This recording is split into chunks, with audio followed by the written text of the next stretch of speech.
CRC 89.1 Radio y Cadena Radial Costarricense no se hacen responsables por las opiniones emitidas en este programa. Transcomer, puesto de bolsa de comercio, presenta A las 5 con Alberto Padilla.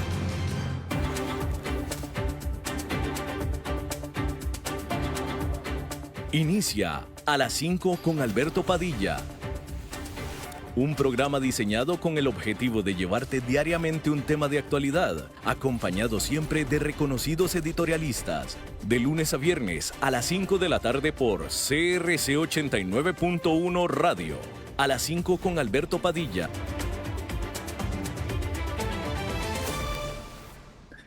Hola, ¿qué tal? Saludos, bienvenidos a esta emisión de A las 5 con su servidor Alberto Padilla. Muchísimas gracias por estarnos acompañando. Gracias por estar ahí. Le mando cálidos saludos desde la señal de CRC 89.1 Radio en San José, Costa Rica, desde donde estamos transmitiendo hasta el punto, en el tiempo, en el espacio en el que usted nos está escuchando, porque estamos saliendo en diferentes vías simultáneamente, por ejemplo, en Facebook Live, en la página de este programa, A las 5 con Alberto Padilla. Estamos disponibles en el canal de YouTube de este programa. Estamos en podcast en las principales plataformas, como por ejemplo Spotify, Apple Podcast, Google Podcast y otras 5 importantes más.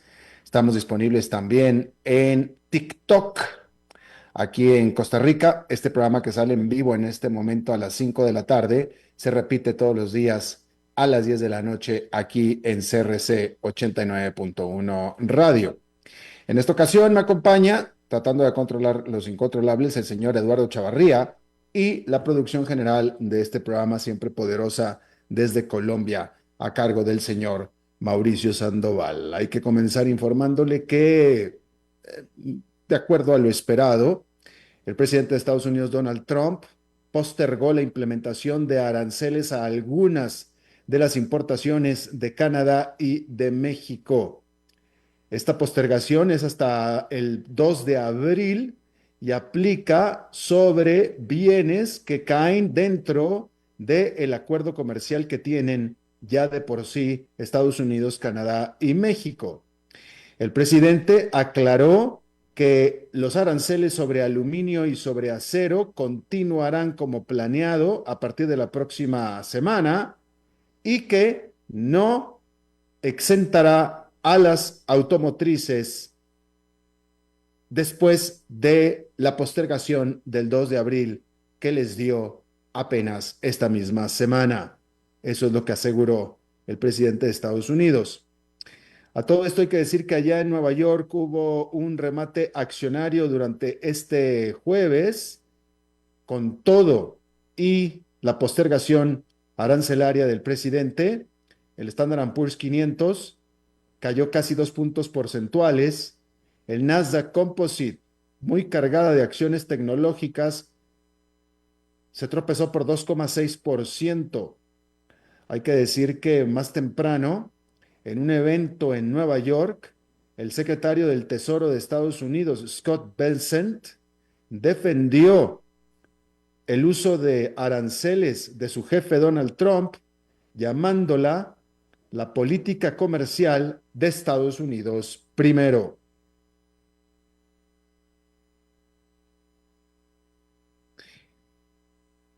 Bueno, mencionar que Francia ofreció compartir su inteligencia con Ucrania al día siguiente de que Estados Unidos suspendiera la cooperación a este respecto con aquel país. El ministro de Defensa de Francia, Sébastien Lecornu, dijo que su país tiene recursos para ayudar a Ucrania a defenderse de la invasión rusa. Anotó el ministro de Defensa que la situación de la Gran Bretaña era un poco más complicada, puesto que ese país está en una comunidad de inteligencia con Estados Unidos, como sugiriendo que la Gran Bretaña tampoco estaría ayudando ya a Ucrania en materia de inteligencia. Recordar que este lunes Estados Unidos suspendió la ayuda militar a Ucrania para presionar al país a que se siente a negociar con Rusia.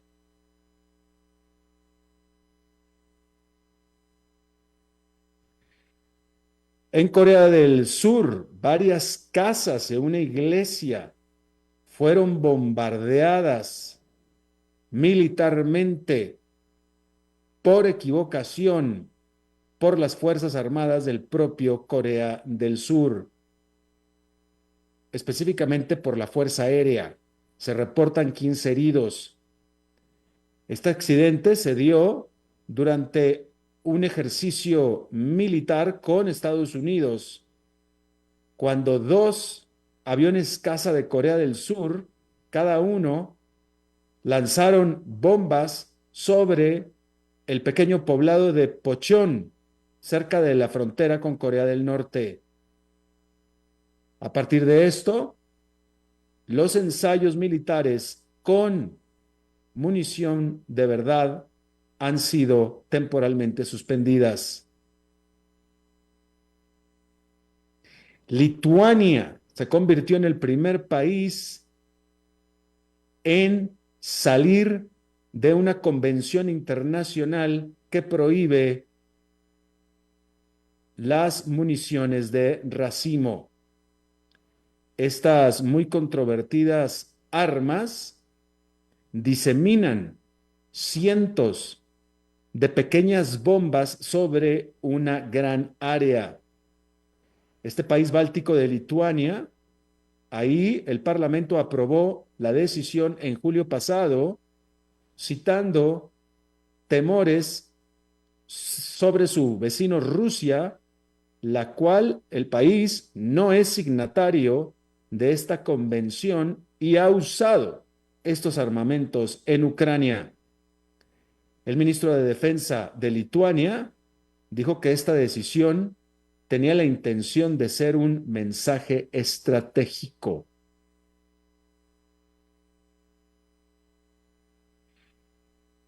El Banco Central Europeo cumplió con las expectativas, reduciendo las tasas de interés en un cuarto de punto porcentual, dejándolas en 2,5%. Se trata de la sexta ocasión consecutiva desde junio que el banco recorta tasas. La tasa de inflación de la eurozona fue de 2,4% en febrero, de acuerdo a la primera estimación. Sin embargo, la gobernadora del Banco Central Europeo, Christine Lagarde, dejó ver que el banco pudiera tomar una posición más cauta respecto de futuros recortes.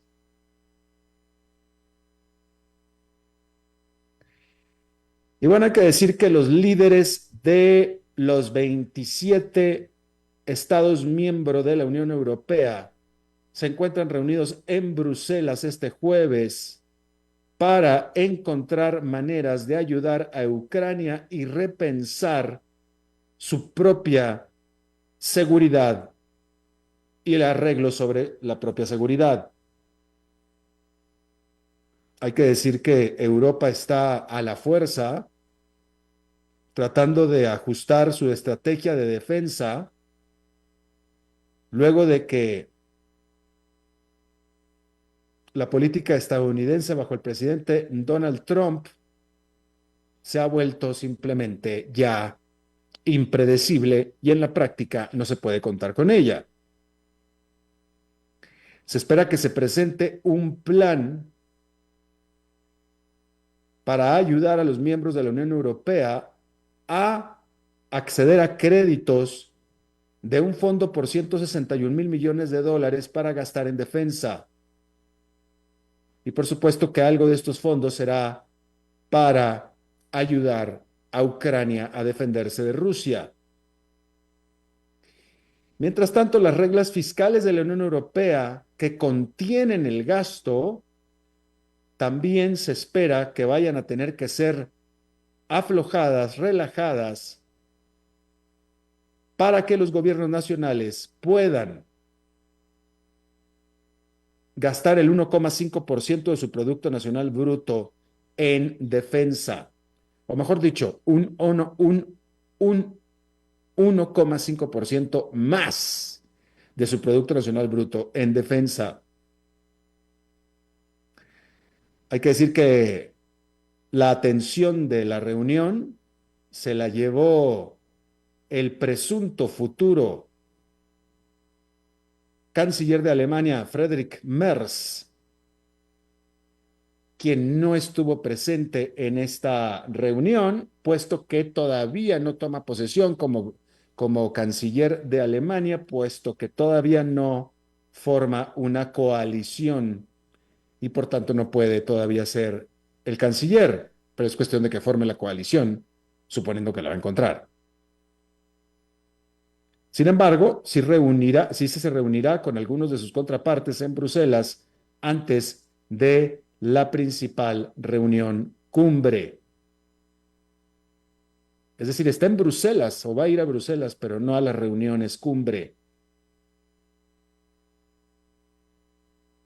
Y bueno, decir que después de esta reunión en Bruselas, los líderes de la Unión Europea acordaron medidas para aumentar el gasto en defensa. Y estos incluyen 162 mil millones de dólares, como decíamos, para fondear créditos a los Estados miembros, así como una revisión de la manera en que el bloque gasta el dinero, específicamente las reglas de gasto. El presidente de Ucrania, Volodymyr Zelensky, agradeció a los líderes europeos que todavía permanecen con Ucrania. Noruega anunció un paquete de ayuda a Ucrania por 8 mil millones de dólares, que es más del doble de lo que originalmente este país había anunciado.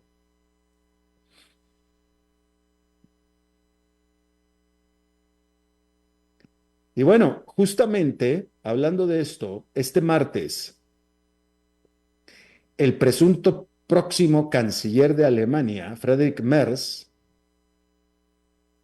hizo un anuncio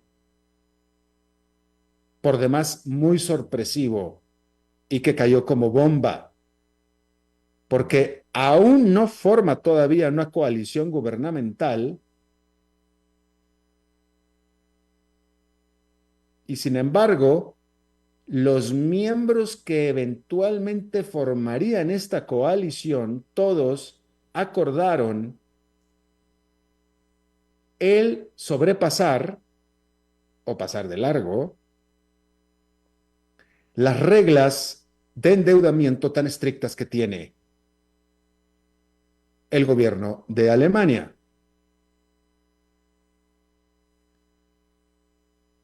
Y esto se dio, por supuesto, antes de que el Banco Central Europeo anunciara el recorte de tasas de interés que anunció por 2,5%. Hay que decir que mientras que en la eurozona la inflación ha venido cayendo recientemente, la inflación en el sector servicios fue de 3,7% en febrero y esto es particularmente una buena noticia. Sin embargo, el gran estímulo fiscal de Alemania, mientras que es bienvenido por la economía, hará forzar al banco a ser más cauto. Y de ahí el anuncio que dio Christine Lagarde. Hay que decir que las tasas a 10 años de Alemania, que son la referencia de el Banco Central Europeo, subieron por más de 0,2 puntos porcentuales a casi 2,8% después del anuncio que hiciera Friedrich Merz en Berlín. De tal manera que efectivamente, como lo dejó ver Christine Lagarde, la gobernadora del Banco Central de Europa, efectivamente, esta sea la última recorte de tasas de interés por parte de este banco por el futuro previsible.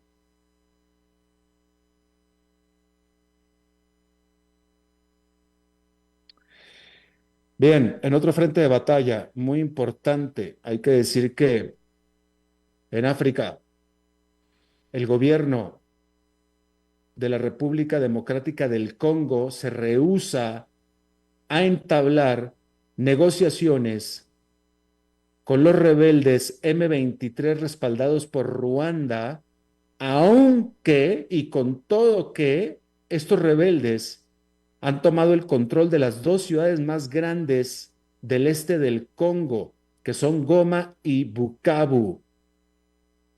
Y estos rebeldes han estado amenazando con marchar hacia la capital Kinshasa.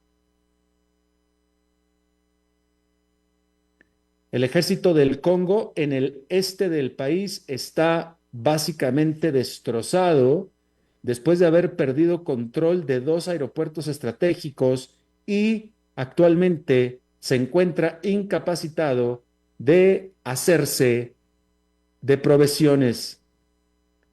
Con todo, el presidente del Congo solo consideraría negociar con Ruanda, a quien llama el maestro del grupo M23.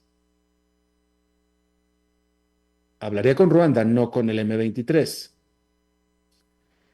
Hay que decir que expertos de las Naciones Unidas reportan que Ruanda ha desplegado cerca de 4,000 tropas en apoyo de M23. Las organizaciones regionales africanas han llamado para un inmediato cese al fuego, mientras que las Naciones Unidas han urgido al M23 a que baje las armas.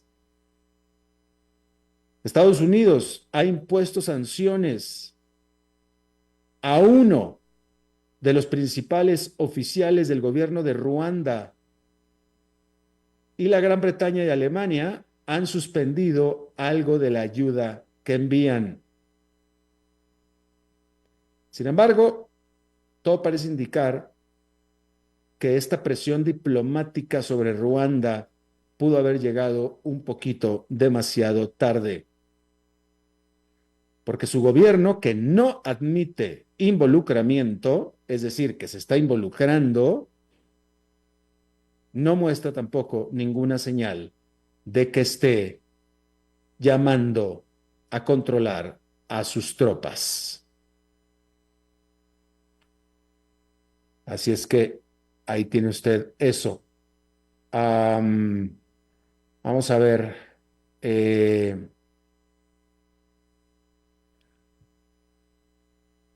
bueno, hay que decir que, según los medios especializados estadounidenses, los anuncios de despidos en las empresas estadounidenses aumentaron a su nivel más alto desde el 2020,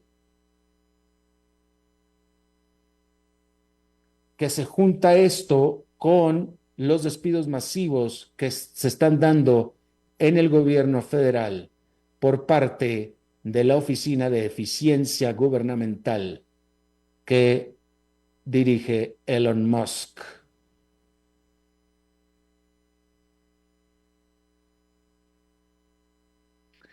Mencionar que la gran cadena de farmacias de Estados Unidos, Walgreens, quien ha sido pública durante casi 100 años, eh, en el caso de Estados Unidos, cuando hablamos que una empresa es pública, nos referimos a que sus acciones están listadas en la bolsa de valores. Por lo tanto, están listadas para el público, para que el público compre las acciones.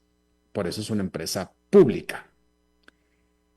Lo contrario a pública es privada, es decir, que las acciones están en manos de unos cuantos inversionistas privados y no están en el mercado público de valores. Bueno, pues Walgreens lleva casi 100 años de ser una empresa listada en bolsa, es decir, una empresa pública. Bueno, pues ahora acaba de llegar a un acuerdo por 24,000 millones de dólares para que sea privada, es decir, un grupo de inversionistas privado básicamente está pagando, está comprando todas las acciones listadas en el mercado de valores de Walgreens por $24,000 millones y se queda con la empresa.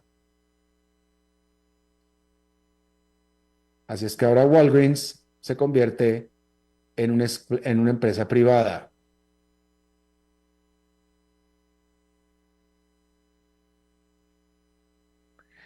Decir que también los empleadores de Estados Unidos recortaron más puestos de trabajo durante febrero que en cualquier otro mes de febrero desde el 2009. Y se están acumulando las señales de que la economía de Estados Unidos está empezando a tener algunos problemas, está dejando de crecer.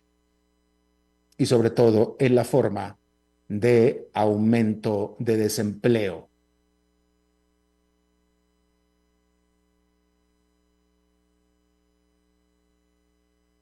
Así es que ahí lo tiene usted. Bien, vamos a hacer una pausa y regresamos con nuestra entrevista de hoy.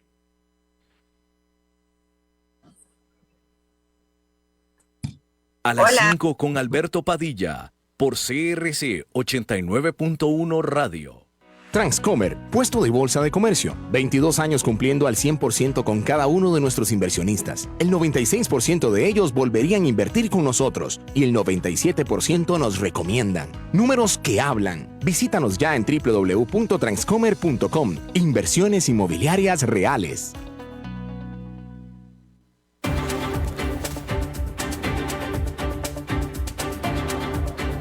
A las 5 con Alberto Padilla, por CRC 89.1 Radio.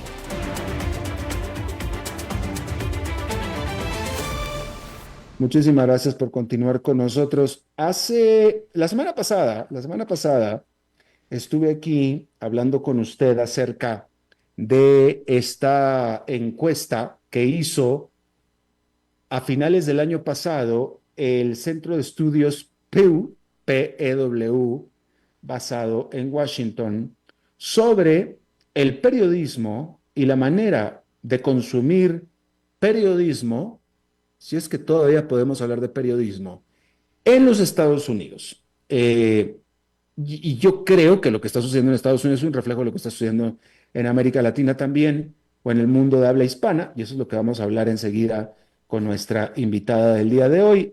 La semana pasada le estábamos hablando que,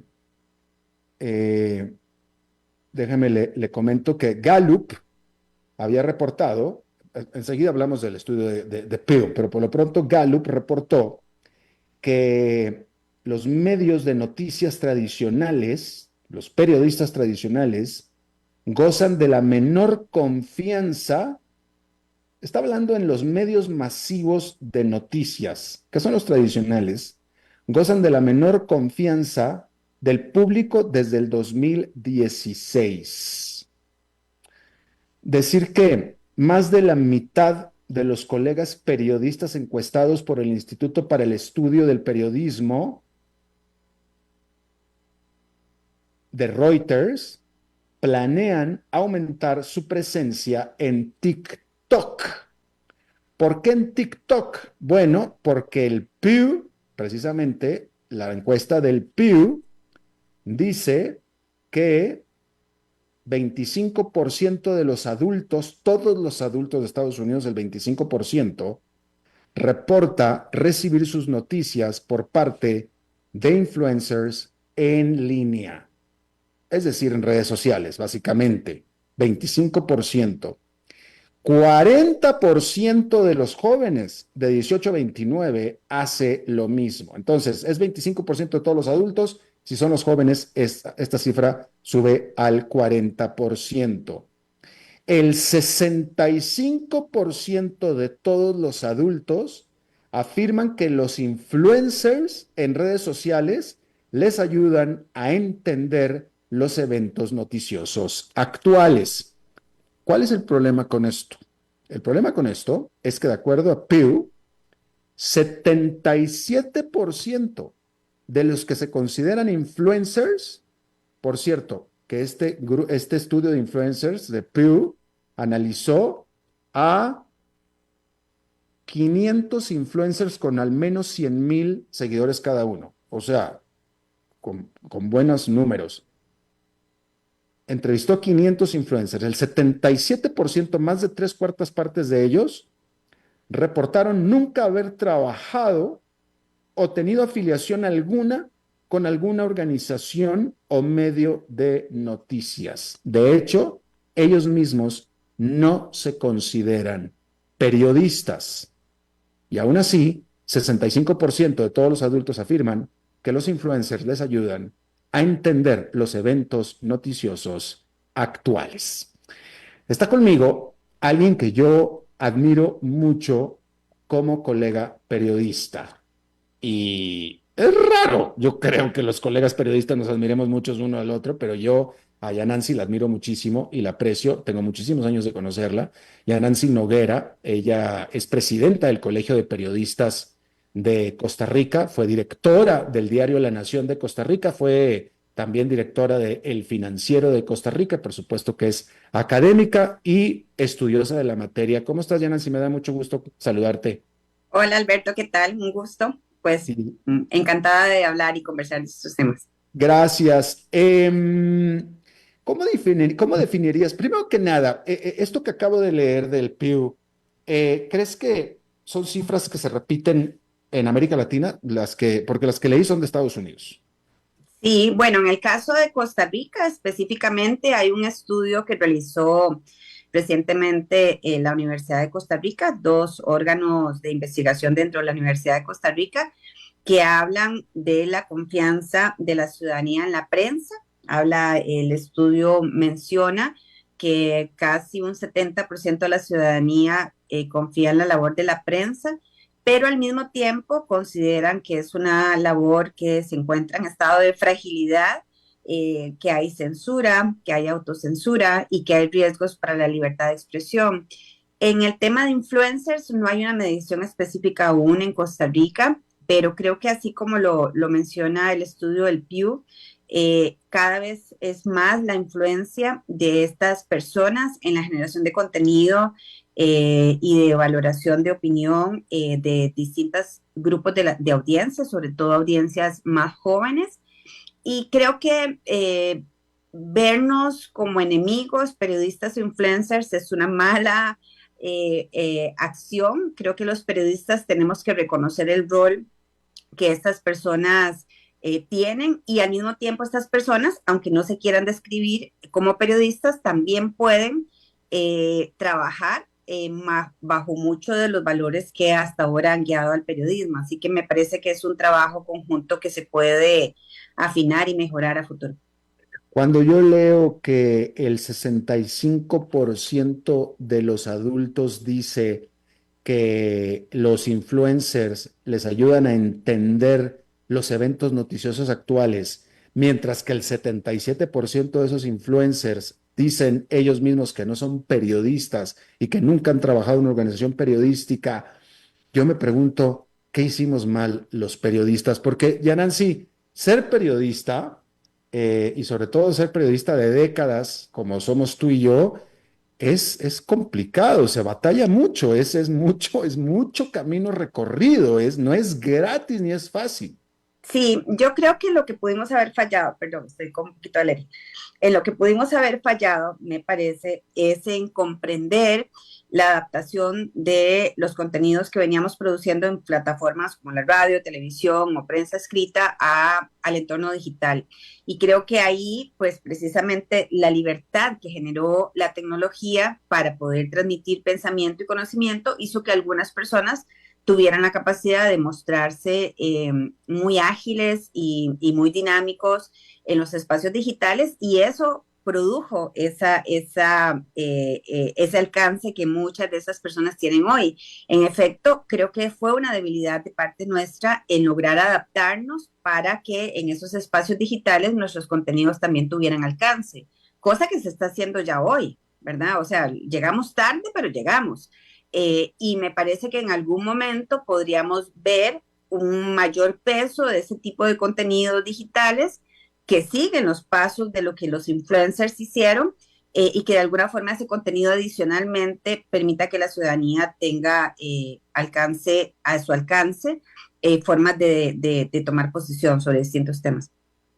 Fíjate, Yanansi, cuando nosotros lanzamos Cena en Español a finales de los 90, que todavía no existían las redes sociales ni nada, y que yo estuve expuesto y trabajando para lo que era un canal de noticias de 24 horas en español, ahí fue donde yo descubrí, me di cuenta que en Latinoamérica, al menos, el latinoamericano promedio en aquel entonces, estoy hablando, los latinoamericanos en aquel entonces nada más consumían sus noticias en televisión, diarios o radio, los medios tradicionales, ¿sí? Pero trabajando en un presunto canal de noticias de 24 horas nos dimos cuenta, o yo me di cuenta, descubrí que el latinoamericano realmente ve pocas noticias, porque los programas que traían audiencia en aquel momento en Cena en Español eran deportes, era el de crítica de cine, el de modas, otra cosa diferente a las de noticias, y los que vendían publicidad, etcétera, eran lo que le llamábamos nosotros features, no eran las noticias. Eso era entonces.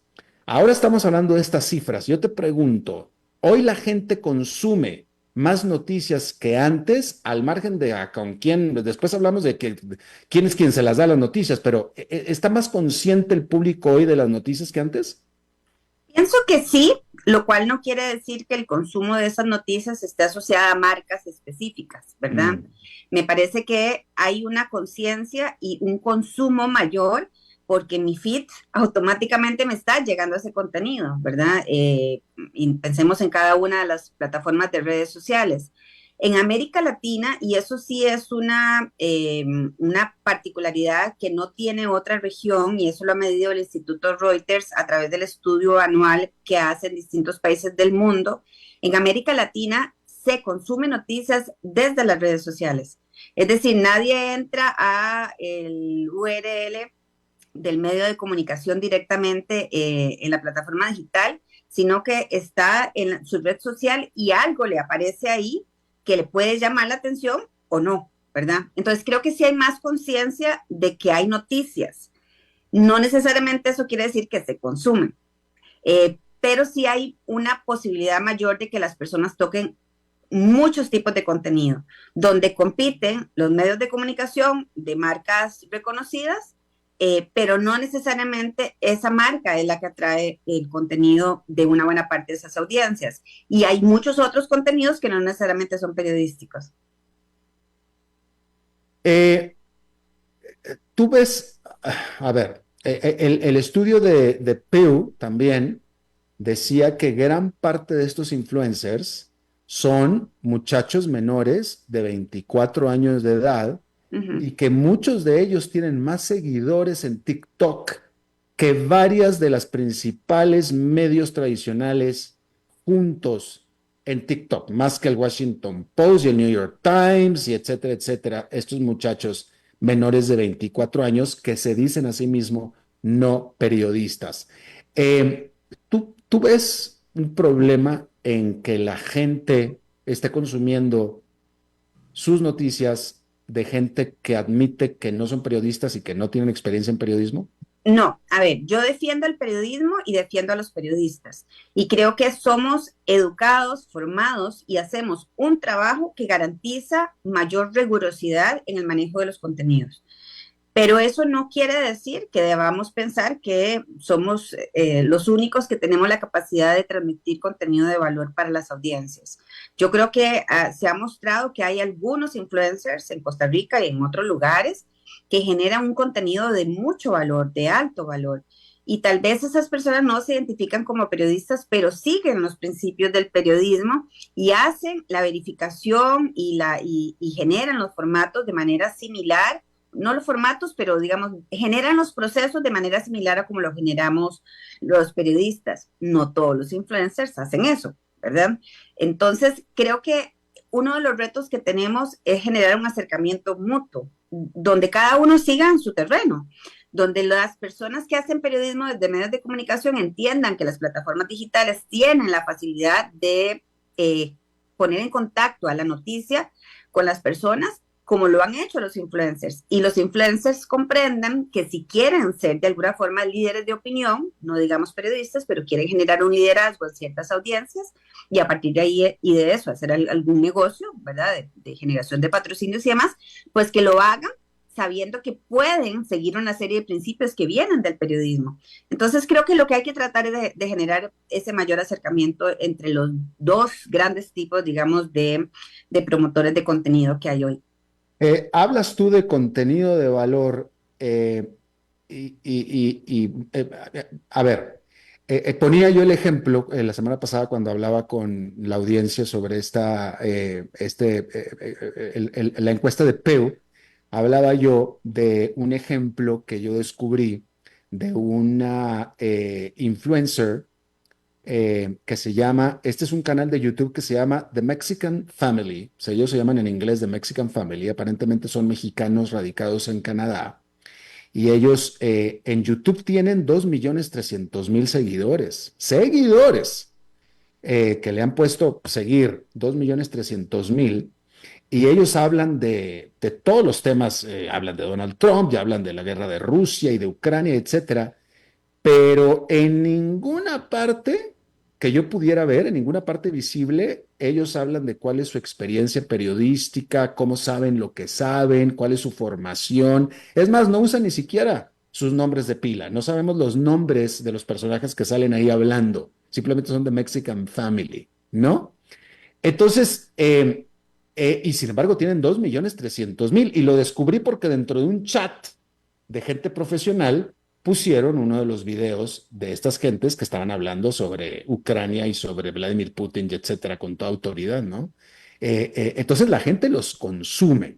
Pero la pregunta, todo este preámbulo es para preguntarte, ¿cómo puede y debería alguien, porque está bien que se informen por medio de los influencers, pero al menos que sepan qué influencer, qué capacidad y qué experiencia tiene de estarle diciendo lo que le está diciendo a usted? Sí, bueno, en eso coincido. Un principio, en algunos países en que se ha tratado de identificar o poder decir abiertamente esto es un medio de comunicación y esto no es un medio de comunicación, y eso obedece no tanto al fenómeno de influencers per se, sino más bien a la creación de contenidos que muchas veces vienen promovidos por figuras de poder o por el propio poder, digamos, de muchos gobiernos.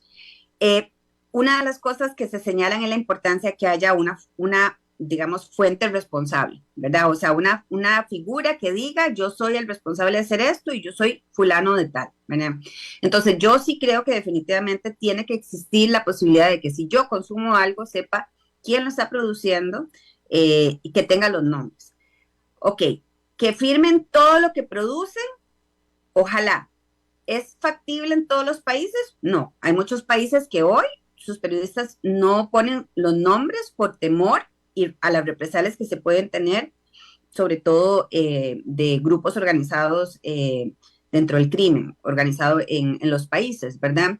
Pero eso no quita que yo pueda llegar a saber quién es el director porque está claramente identificado la persona que se hace responsable. Ok, entonces sí creo que quienes siguen esas páginas deberían ser educadas y alfabetizadas, y ahora podemos hablar de por parte de quién, para que, ok, siga ese contenido si a usted le gusta, pero trate de asegurarse de dónde viene ese contenido y por tanto usted tiene el derecho de exigirle a esa persona, dígame usted quién es, ¿verdad? Y dígame si este contenido es patrocinado por alguien, es pagado por alguien, ¿verdad? Eso debería la ciudadanía exigirlo, la ciudadanía debería decir este sí y este no, y esa sabiduría de las personas creo que tenemos que aprender a respetarlas, es parte del principio de los derechos de libertad de expresión. Ahora, debería haber también procesos de alfabetización para que las personas no consuman cualquier cosa y puedan exigir que yo quiero saber si usted está escribiendo esto con independencia o lo está escribiendo o poniendo o diciendo porque alguien le está diciendo que lo haga y le está pagando por eso. Y eso sí debería ser un proceso en el cual alfabeticemos a las ciudadanías. ¿Quiénes entran en ese proceso de alfabetización? Creo que todos, pero sobre todo esto tiene que venir desde el Estado. O sea, esto no es un trabajo de la prensa. La prensa puede contribuir con la alfabetización digital y mediática, pero esto es una obligación social. ¿Y por qué? Porque si de alguna forma la gente consume contenidos, no tiene esas posibilidades de hacer esas exigencias o no los hace porque no sabe que puede hacerlo, debe hacerlo, podríamos estar generando sociedades que se informen de una manera inadecuada y que tomen decisiones a partir de esa información. ¿Cómo del Estado? ¿Qué es lo que debería estar haciendo el Estado? Los estados deberían regular y velar, no regular, deberían velar porque haya formación en estos temas. A ver, por ejemplo, en todos los temas financieros, siempre hemos hablado de la importancia de que haya educación financiera. ¿Desde dónde? Desde las escuelas, ¿verdad? Que los niños y las niñas aprendan a manejar sus dineros, a hacer ahorros, inversiones, a manejar las finanzas personales. Igual deberíamos desde las escuelas enseñarle a los niños y a las niñas que pueden ver, que no deben ver, o que sí deciden verlo, cómo deberían hacerlo, ¿verdad? O sea, este debería ser un proceso de alfabetización, como lo hemos hecho de alguna forma con las noticias falsas, ¿verdad? En algún momento se produjo una acción tal vez no organizada, sino más bien espontánea de muchas partes, diciéndole a la gente, aprenda a entender cuál es un contenido falso, ¿verdad? Aprenda a identificar quién dijo la información, busque la fuente original, ¿verdad? Ese tipo de cosas. No puedo decir que hoy tengamos una población que lo haga, pero creo que sí hay más conciencia de que vos no coges cualquier cosa que te llegó por WhatsApp y lo replicas tal cual, ¿verdad? Entonces, ahí hubo un pequeñito avance para tratar de educar a la gente de no caer en las trampas de las noticias falsas. Bueno, de igual manera deberían haber procesos de alfabetización organizados para que las personas decidan consumir contenidos, pero lo decidan con el criterio que les interesa consumir esos contenidos. Como igual hoy, o desde hace mucho tiempo, siempre hemos favorecido que la persona escoja cuál medio de comunicación quiere.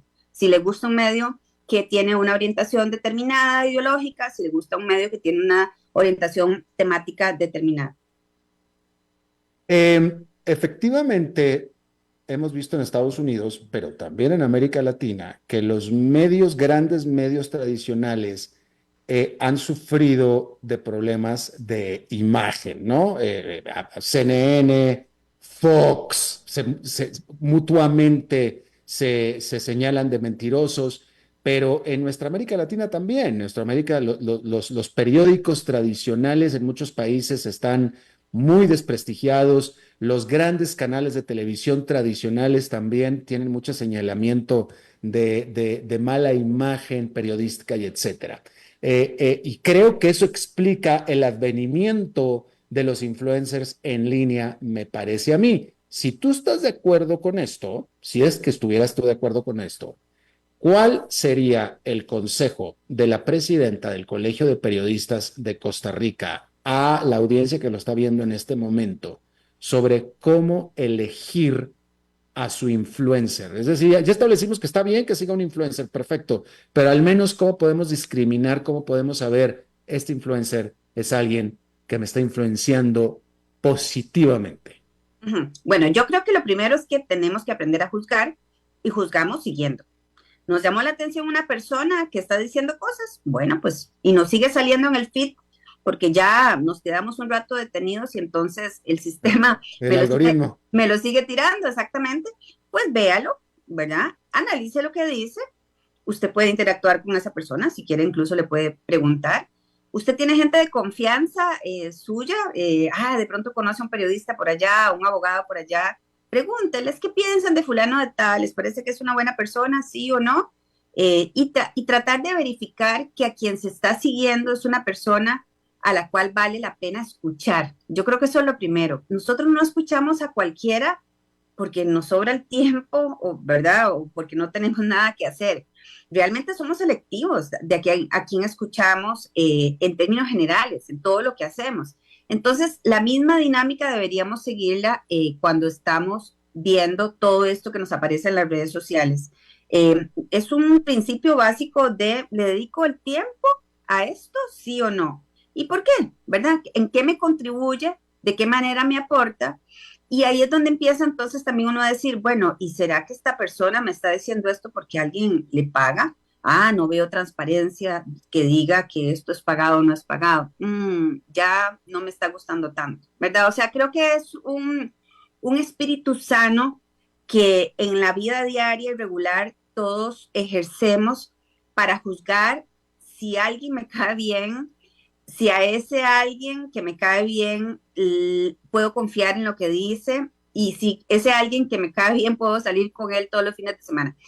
Yo creo que exactamente es el mismo criterio, pero no lo vemos así, ¿verdad? Porque no estamos educados para entender que lo digital tenemos que aprenderlo a ver así, ¿verdad? Con la misma confianza o desconfianza que podemos tener en nuestras relaciones regulares, ¿verdad? Entonces, por eso digo que creo que es un tema de educación y alfabetización que podría ser espontáneo, pero podríamos durar muchos años logrando generar esa formación, autoformación, o podríamos tratar de alguna forma de impulsarlo o explicarlo. Y aquí me pongo sombrero del Colegio de Periodistas, nosotros queremos este año casualmente empezar a hacer algo de eso y contribuir de alguna forma con información que le diga a las personas, esto es un medio Eso. o esto es una página cualquiera que alguien con todo el derecho está publicando sus opiniones o ideas, ¿verdad?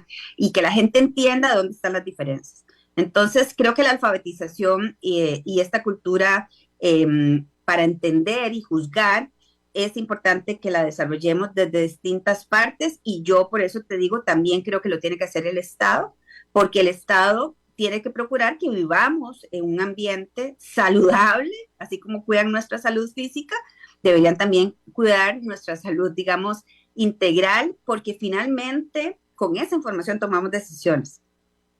¿Hay algún estado que lo esté haciendo? No, yo creo que lo que está ocurriendo en la Unión Europea, particularmente por legislación propia de la zona en función de los acuerdos dentro de la Comisión Europea, es legislar. Y yo creo que también ese es un paso interesante que se podría plantear en nuestros países. Es más complejo, sin duda, para nosotros por la alta dependencia que tenemos de la información o el consumo de contenido a través de las redes sociales y no directamente a través, digamos, de esos espacios ya directos con los medios de comunicación. Pero en Europa tienen 3 años de establecer legislación que en parte lo que procura es evitar que se produzca un engaño automático sin que nadie lo regule, ¿verdad? Y yo creo que eso pueden ser acciones que podamos observar, cómo se implementan, cuáles son los resultados que se van dando en Estados Unidos, en la Unión Europea. Lo conocemos más porque muchos son regulaciones que se le están estableciendo a las plataformas tecnológicas, casi todas originadas en Estados Unidos, pero hay muchas otras cosas que están dentro de esa legislación y creo que eso es una experiencia valiosa de la cual probablemente vamos a empezar a aprender otros países.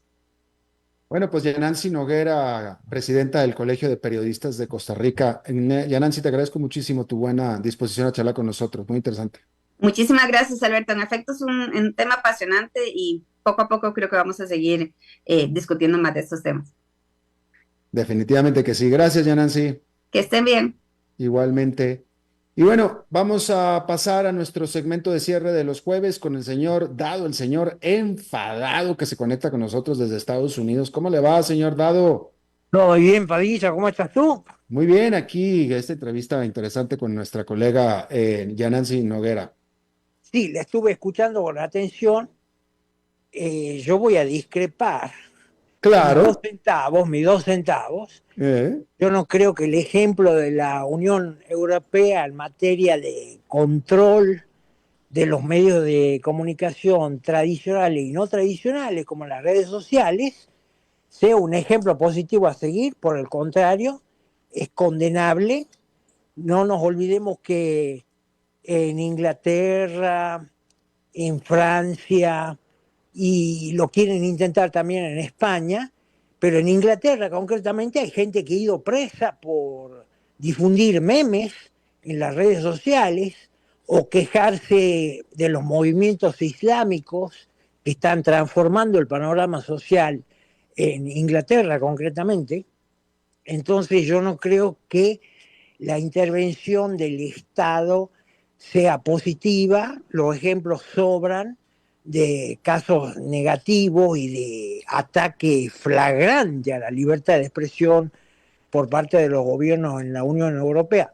Me preguntas a mí, mi opinión es que la libre expresión debe ser casi absoluta, nunca va a ser absoluta, pero debe ser casi absoluta. Y bueno, yo creo que esa es una de las tantas razones de los resultados electorales aquí en Estados Unidos del 5 de noviembre, donde la gente, bueno, pide más libertad, ¿no? Por supuesto que la libertad de por sí es caótica, se dicen cosas que pueden ofender, se difunden mentiras también, pero ahí yo creo particularmente que le corresponde al usuario, que ha pasado a tener un rol que no lo tenía hasta hace 20 años, en el sentido que puede elegir qué cuenta consumir su noticia, por ejemplo en X, y puede hasta interactuar con el generador de noticias. Al usuario le corresponde ahora, porque la contraparte de la libertad es esa, la responsabilidad, le corresponde la responsabilidad de investigar, como decía la señora que acabas de entrevistar. Bueno, sí, si le atrae el contenido, sí, engánchese, pero también pregúntele al que genera ese contenido cuáles son sus fuentes, por ejemplo. Entonces yo particularmente sigo unas cuantas cuentas en X de gente que es periodista tradicional y que se ha pasado de los medios tradicionales a X, y también gente no periodista, por ejemplo, que son más que nada opinadores, ¿no? Que esa es la gran cualidad, digamos, de los tiempos actuales, de muchos influencers. Más que información, lo que hacen estas personas es opinar, ¿no? Entonces, hablando de opinión, Alberto, quiero referirme brevemente a lo que pasó el 4 de marzo, la apertura de las sesiones del Congreso, el mensaje Trump a las dos cámaras. Bueno, más allá del contenido, de los dichos de Trump, todo el mundo acá en Estados Unidos está comentando la reacción de los demócratas, que en su casi totalidad, por ejemplo, no aplaudieron cuando Trump se refirió a un niño de 13 años que lleva varias operaciones del cerebro por un cáncer que tiene en el cerebro, y a quien, bueno, este niño tiene 13 años, quisiera ser parte de las fuerzas policiales.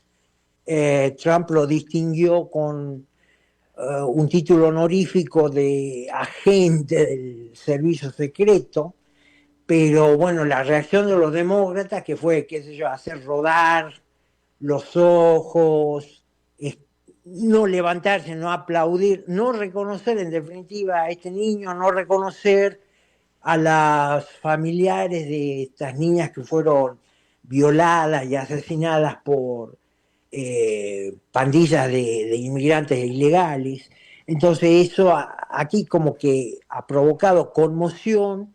Yo he visto cuentas en X de gente que se dice ser demócrata, que están totalmente en desacuerdo con eso, y ya, yo creo que esto es grave lo que está pasando en Estados Unidos, porque vemos cómo está colapsando el Partido Demócrata, y que eso ocurra significa que no hay un contrapeso eventualmente para el gobierno de Trump, que por más buenas intenciones que tenga, por más conexión que tenga con la sociedad, siempre todo gobierno tiene que ser vigilado, y vigilado por una oposición que, bueno, tenga calidad política y moral, digamos. Una buena oposición. De controlar.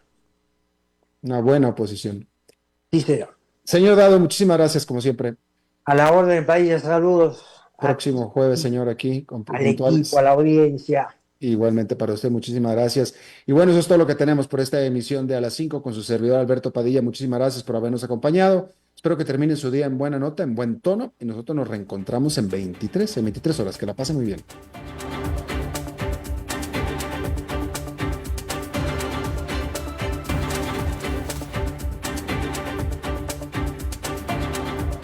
Concluye A las 5 con Alberto Padilla. Un programa diseñado con el objetivo de llevarte diariamente un tema de actualidad, acompañado siempre de reconocidos editorialistas, de lunes a viernes a las 5 de la tarde por CRC 89.1 Radio. A las 5 con Alberto Padilla.